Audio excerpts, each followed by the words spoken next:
Today in this microeconomics video we're going to be looking at the economic problem, thus being scarcity, so how we distribute our scarce resources to infinite wants. Now scarcity is a problem that arises when people have unlimited wants in the face of limited resources. So first off we need to look at the different types of resources we have and how this then links to scarcity. So we've got renewable resources, and these are resources that can be readily replaced or replenished in the same amount of time that it takes, or even less time as it takes to draw the supply down. So the time it takes to consume the good is longer than the time it takes to replace the good, which means that you can just keep replacing and renewing it. So they're what's known as free goods, and they've got zero opportunity cost. Now we'll come on to opportunity cost in a minute. But the other type of goods is non-renewable goods, and these are scarce resources because they're economic, and they're also known as economic goods, and they're resources of economic value that cannot be readily replaced by natural means on a level equal to its consumptions. So they're consumed much faster than they're replaced. Now moving over to opportunity cost. So opportunity cost is the value of the next best alternative foregone. And it's important because as whenever you make a decision, you reject an alternative in favour of your chosen option. So basically it's just the cost of choosing one opportunity instead of another.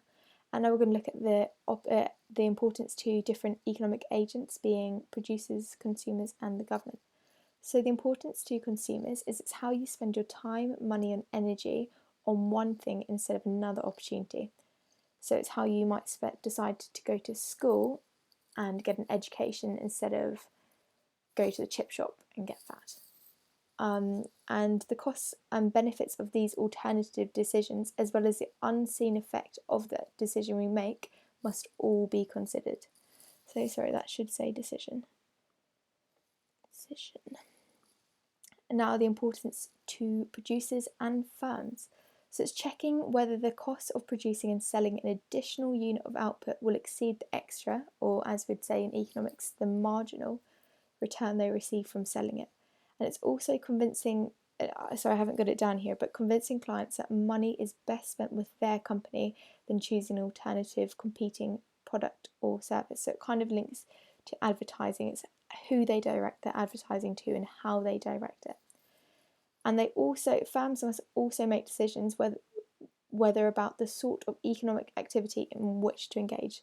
So the opportunity cost of choosing one economic activity instead of another. And lastly now, the opportunity cost to the government. Well, they have to decide when and where to interact with the economy. So when they think the externalities are too much that they need to control them. And the government also has to consider how it undertakes expenditure and influences the economy through its taxation and regulation of tasks. So sorry, I haven't actually got that down there, but they need to consider what the opportunity cost will be if they, say, increase tax or reduce tax or change interest rates, and how this might then be better than, say, just leaving the taxes the same rate.